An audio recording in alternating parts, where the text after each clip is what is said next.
Assalamualaikum warahmatullahi wabarakatuh. Berjumpa kembali dalam pendidikan calon guru penggerak Angkatan 2 Kota Balikpapan. Salam guru penggerak, salam bahagia. Terima kasih Bapak Ibu. Kali ini kami akan menyampaikan desain kerangka pembelajaran Ki Hajar Dewantara. Ini merupakan kerja kelompok 2, kolaborasi dari kelompok 2 yang terdiri dari Suyitna, Sartika, Kristina Vika, dan Hirdaningsih. Kami tergabung dalam kelas 16 yang difasilitatori oleh Bapak Sarno SPD MPD. Kemudian pengajar pendamping kami adalah Ibu Lailatul Fitria dan Ibu Ica Kismayati.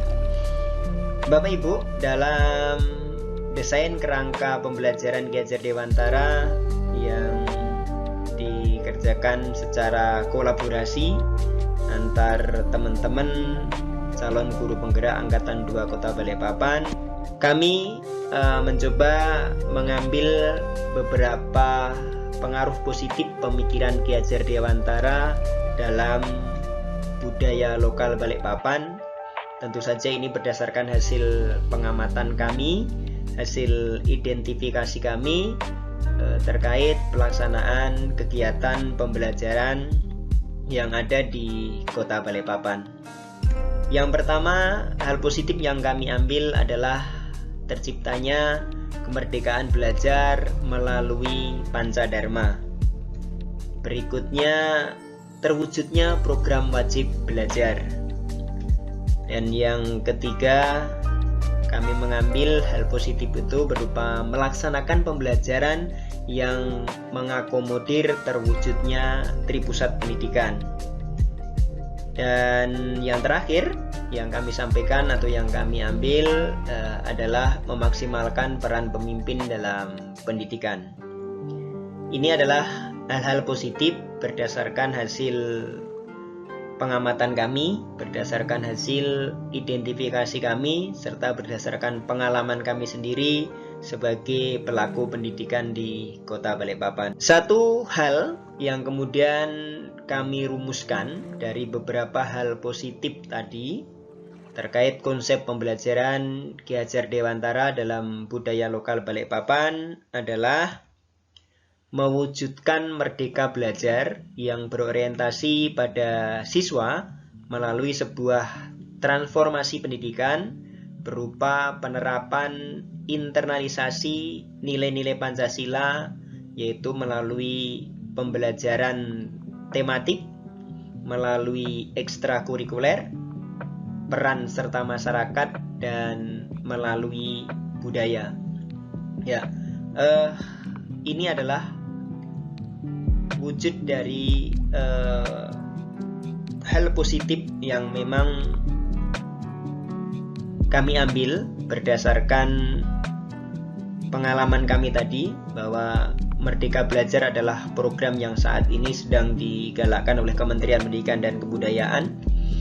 Kemudian salah satu dari program Merdeka Belajar itu bagaimana kemudian mewujudkan transformasi pendidikan. Dari ujung transformasi pendidikan itu kita diminta untuk menciptakan profil pelajar Pancasila. Nah, profil pelajar Pancasila itu sendiri bisa kita capai melalui internalisasi nilai-nilai Pancasila dalam pembelajaran. Nah, proses internalisasi nilai-nilai Pancasila dalam pembelajaran itu bisa kita integrasikan dalam pembelajaran tematik yang pertama, kemudian melalui ekstrakurikuler yang dilaksanakan di sekolah-sekolah, dan juga mengambil kerjasama atau peran serta masyarakat, baik itu secara individu maupun secara kelompok. Dan yang terakhir tentu melalui budaya-budaya lokal yang ada di Kota Balikpapan. Bapak Ibu, keterkaitan konteks lokal sosial budaya dengan pemikiran Ki Hajar Dewantara adalah konteks lokal sosial budaya atau kearifan lokal di bidang pendidikan di daerah kami yang ada dalam pemikiran Ki Hajar Dewantara adalah juga berupaya untuk menciptakan kemerdekaan belajar melalui Pancadharma yang terdiri dari kemerdekaan, kodrat alam, kebudayaan, kebangsaan, dan kemanusiaan. Pancadharma ini masih relevan dan bisa dijadikan acuan bagi pendidikan saat ini. Karena Pancadharma ini merupakan produk budaya masa lalu yang patut dijadikan pegangan hidup secara terus-menerus. Ada nilai-nilai sosial budaya yang harus dilestarikan dari kelima dasar tersebut. Konsep Trisakti Jiwa yang diajarkan dalam konsep budaya oleh Ki Hajar Dewantara terdiri atas cipta, rasa, dan karsa. Bahwa untuk melaksanakan tindakan maka harus ada kombinasi yang sinergis antara hasil olah pikir atau cipta, hasil olah rasa atau rasa, serta motivasi yang kuat di dalam dirinya, karsa. Pendidikan tidak hanya sekedar proses alih ilmu pengetahuan saja, tetapi sekaligus proses transformasi nilai. Ini konteksnya, konteks dari sosial budaya dalam pemikiran Ki Hajar Dewantara. Bagaimana beliau bahwa antara pendidikan dan kebudayaan itu adalah satu kesatuan yang tidak bisa dipisahkan, karena memang budi pekerti itu harus terus dijalankan, sehingga salah satu konsep menjalankan budi pekerti menurut beliau adalah dengan terus menanamkan nilai-nilai luhur budaya bangsa. Bapak Ibu, mengapa kami harus mengambil Pancadharma dalam kerangka pemikiran Ki Hajar Dewantara terhadap budaya lokal di Balikpapan? Alasan kami memilih Pancadharma karena konsep ini dapat disinkronkan dengan konsep-konsep yang lain yang disampaikan oleh Ki Hajar Dewantara. Kami menyinkronkan konsep Tridharma ini dengan konsep Trikon, kemudian Tripusat Pendidikan, dan Triloka. Trikon salah satunya adalah continue atau berkelanjutan, karena memang pendidikan menurut Ki Hajar Dewantara adalah pendidikan sepanjang hayat. Jadi pendidikan yang berkelanjutan. Kemudian Tripusat Pendidikan sangat relevan sekali dalam hal ini karena memang keluarga, sekolah, dan masyarakat merupakan lingkungan yang sangat mendukung terjadinya tumbuh kembang peserta didik. Dan yang berikutnya tentu peran pendidik itu sendiri. Bagaimana kemudian peran pendidik itu terakomodir dalam Triloka yang disampaikan oleh Ki Hajar Dewantara, bahwa ing ngarsa sung tulodo, ing madya mangun karso, tutwuri handayani, itu tidak hanya sekedar semboyan, bukan memberi contoh, tetapi bagaimana kemudian kita sebagai peserta didik patut untuk dicontoh, tanpa harus menyampaikan ini, lihat ini, kemudian contoh ini, ya. Tapi peserta didik kita bisa, karena memang peserta didik itu adalah pencontoh ulung, perekam ulung. Jadi ini yang kemudian kita di depan mereka memang betul-betul harus menerapkan konsep Triloka ini. Konsep-konsep tersebut adalah pemikiran Ki Hajar Dewantara yang menurut kami merupakan pilihan tepat yang bisa kami laksanakan pada pendidikan di zaman sekarang. Karena dengan mengkolaborasikan semuanya, maka pendidikan yang berjalan dapat memberikan kemerdekaan belajar bagi siswa dengan proses pembelajaran yang disesuaikan dengan situasi atau zaman saat ini. Suatu pemikiran yang memang betul-betul sangat relevan, karena memang beliau juga menyampaikan bahwa mendidik itu adalah menuntun peserta didik sesuai dengan kodratnya. Dari sini, kodrat, beliau menyampaikan bahwa ada kodrat alam dan kodrat zaman. Kodrat zaman ini yang harus terus kita ikuti, karena memang peradaban dunia terus maju, terus berkembang. Jadi mau tidak mau pendidik harus mengikuti zamannya peserta didik. Nah, disinilah bagaimana kemudian kita bisa menjadi seorang agen transformasi pendidikan yang tidak lekang oleh zaman. Nah, terus kita harus ikuti dengan cara mengupdate dan mengupgrade kompetensi kita. Semuanya tentu ada tantangan dan ada solusi dalam penerapan pemikiran Ki Hajar Dewantara yang akan kita laksanakan di kelas-kelas maupun di sekolah-sekolah. Tantangan sudah pasti ada, ya, tantangan yang harus kita hadapi ketika kita ingin menerapkan Tridharma dalam pelestarian budaya lokal di Balikpapan adalah tantangannya yang dihadapi sekarang dalam pemikiran Ki Hajar Dewantara ini, berkurangnya makna pendidikan yang sesuai dengan konsep Ki Hajar Dewantara. Jadi karena banyaknya pendidik-pendidik kita yang memang tidak berlatar belakang kependidikan dalam keilmuannya, ini yang membuat kurangnya pemahaman, dan bahkan mungkin banyak yang tidak memahami konsep-konsep Ki Hajar Dewantara, karena memang konsep-konsep Ki Hajar Dewantara ini adalah konsep-konsep psikologi pendidikan, dan psikologi pendidikan ini adalah hal yang penting karena proses asesmen yang memang harus dilaksanakan untuk pertama kali sebelum melaksanakan pembelajaran adalah pada psikologi pendidikan, baik psikologinya peserta didik, psikologinya orang tua, maupun psikologinya pendidik itu sendiri. Ini yang menjadi tantangan kita, karena pola pikir orang sekarang dalam memaknai pendidikan adalah sebatas pendidikan dan pengajaran saja di sekolah, baik dari tingkat terendah sampai tertinggi.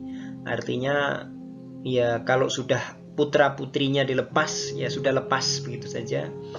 Tapi pendidikan dan pengajaran kemudian tidak berkesinambungan, tidak berkelanjutan, tidak dilaksanakan karena memang pusat pendidikan tadi yang kemudian tidak berjalan dengan baik, sehingga pembiasaan-pembiasaan baik, pembiasaan-pembiasaan yang mengarah ke nilai luhur budaya bangsa itu tidak bisa dilaksanakan dengan baik, karena memang pendidikan budi pekerti itu diawali dalam keluarga, pendidikan karakter itu diawali dalam keluarga.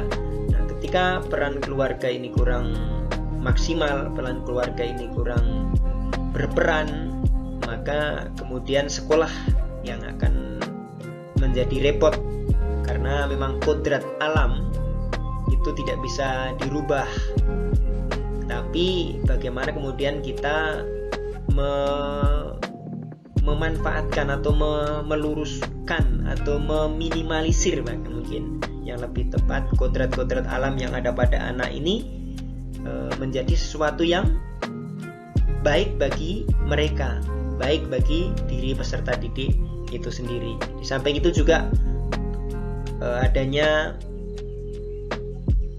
mengarah bahwa pendidikan itu hanya untuk mengejar nilai akademik, sehingga anak-anak dipaksa untuk belajar. Nah, dalam kondisi paksaan inilah akhirnya potensi peserta didik itu tidak tereksplor dengan baik. Dalam pembelajaran yang terpaksa ini akhirnya minat dan bakat anak tidak terlaksana dengan baik, karena pembelajaran dilaksanakan tidak berdasarkan kodratnya peserta didik, tapi kita menambahkan kodrat sendiri. Ya, kita pinginnya peserta didik menjadi apa yang kita mau, bukan yang mereka mau. Kita menanam padi berharap tumbuh jagung, atau sebaliknya menanam jagung berharap tumbuh padi. Ini yang selama ini menjadi kendala kita dalam pelaksanaan pemikiran Ki Hajar Dewantara ini di kelas-kelas dan di sekolah-sekolah. Solusinya bagaimana? Ya, untuk mengatasi hal-hal tersebut, solusinya adalah terus-menerus memberikan pemahaman akan makna dari pendidikan yang diyakini Ki Hajar Dewantara, menyangkut bagaimana kita memahami siswa. Apa yang harus kita lakukan? Tentu updating dan upgrading itu tadi. Bagaimana kemudian kita terus mengupdate informasi baik itu melalui sosial media, melalui pertemuan, melalui komunitas yang seperti saat ini dilakukan oleh Kementerian Pendidikan dan Kebudayaan tentang konsep-konsep pemikiran yang berpusat pada siswa, konsep-konsep pendidikan yang memang bertujuan untuk memanusiakan peserta didik. Ini yang harus terus diupdate. Tapi update saja tidak cukup. Kenapa? Karena ketika update saja kemudian tidak diimbangi dengan upgrading kompetensi, maka yang terjadi adalah berita-berita hoax, berita-berita bohong yang tersebar tanpa ada yang bertanggung jawab. Ini harus kita hindari. Maka untuk menghindari itu tentu setelah diupdate kemudian harus diupgrade kemampuannya. Salah satu solusinya ya program-program yang telah diluncurkan Kementerian Pendidikan. Ada program berbagi dan belajar, ada program-program yang lain, ada termasuk program kita Guru Penggerak. Ini adalah proses dari updating dan upgrading itu sendiri, sehingga menjadikan siswa sebagai subjek pendidikan dalam pelaksanaan proses pendidikan itu benar-benar bisa diwujudkan. Baik Bapak Ibu, bagaimana kemudian kita bisa menerapkan Tridharma dalam kebudayaan lokal melalui kelas-kelas atau sekolah-sekolah? Itu perlu contoh yang konkret. Nah, contoh konkretnya bagaimana? Salah satunya adalah hal positif dari pemikiran Ki Hajar Dewantara yang bisa dicontoh dalam menerapkan di kelas atau di sekolah ialah bagaimana Pancadharma ini dapat diwujudkan dalam konsep Merdeka Belajar dengan berorientasi pada siswa melalui transformasi pendidikan berupa pengembangan kearifan lokal dan budi pekerti. Bagaimana caranya? Tentu penerapan internalisasi nilai-nilai Pancasila yang dalam konteks Ki Hajar Dewantara mewujudkan profil pelajar Pancasila. Program wajib belajar juga merupakan contoh dari Trikon yang dijalankan secara terpadu dan berkelanjutan. Selain itu juga ada perwujudan Tri Pusat Pendidikan yang sudah ditetapkan di sekolah-sekolah, yaitu adanya kelas orang tua. Ya, ini adalah contoh konkretnya. Kenapa kemudian ini menjadi contoh konkret? Karena memang sebenarnya internalisasi nilai-nilai Pancasila itu sudah lama memang sudah ditanamkan di sekolah-sekolah. Jadi ini bukan hal baru, tapi bagaimana kemudian yang sudah ada ini kita luruskan, kita benarkan, kita kembalikan kepada jalurnya. Itu kalau kemarin belum pada tracknya, sekarang kita buat on the track. Bagaimana kemudian kita membuat yang program-program yang sudah ada ini menuju jalur yang benar, menuju jalur yang sebenarnya. Karena ya memang itu tadi konsep internalisasi nilai Pancasila dari 4 cara tadi, melalui tematik, melalui ekstrakurikuler, peran serta masyarakat, dan melalui penerapan budaya. Itu adalah hal-hal yang memang sudah diterapkan di sekolah-sekolah kita, di kelas-kelas kita. Salah satunya tentu melalui peran serta masyarakat, contohnya yang sudah memang kita laksanakan, yaitu di komunitas kami kemarin kami melaksanakan Festival Budaya Nusantara secara virtual yang bekerja sama dengan salah satu lembaga harian pagi yang ada di Kota Balikpapan. Kemudian juga adanya paguyuban di Balikpapan yang banyak sehingga menampilkan banyak budaya dari daerahnya masing-masing. Ini menjadi sebuah jalan keluar atau sebuah cara tersendiri. Seperti kita tahu di Balikpapan kita mengenal ada dalang cilik di salah satu sekolah dasar di Kota Balikpapan. Ini luar biasa. Ini berkat contoh konkret tersebut yang memang sudah terlaksana, sehingga kita tinggal melanjutkan dan meluruskan sesuai dengan pemikiran Ki Hajar Dewantara. Terakhir Bapak Ibu, tentu peran pendidik menjadi hal yang penting yang sudah seharusnya menjadi teladan dan memberikan inspirasi, semangat, juga memberikan dorongan atau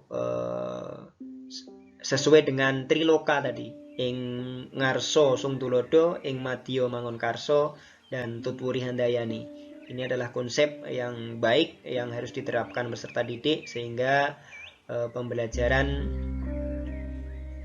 pemikiran Ki Hajar Dewantara benar-benar bisa diterapkan di kelas-kelas dan di sekolah-sekolah. Mungkin itu yang bisa kami sampaikan berdasarkan hasil kolaborasi kami kelompok 2 ya di dalam program Guru Penggerak. Kemudian juga izinkan kami mengingatkan kembali apa yang disampaikan Mas Menteri, bahwa Merdeka Belajar artinya unit pendidikan, yaitu sekolah, guru, dan murid punya kebebasan untuk berinovasi, kebebasan untuk belajar dengan mandiri dan kreatif. Itu yang akan terus kita bantu. Nadiem Makarim, Menteri Pendidikan dan Kebudayaan. Terima kasih.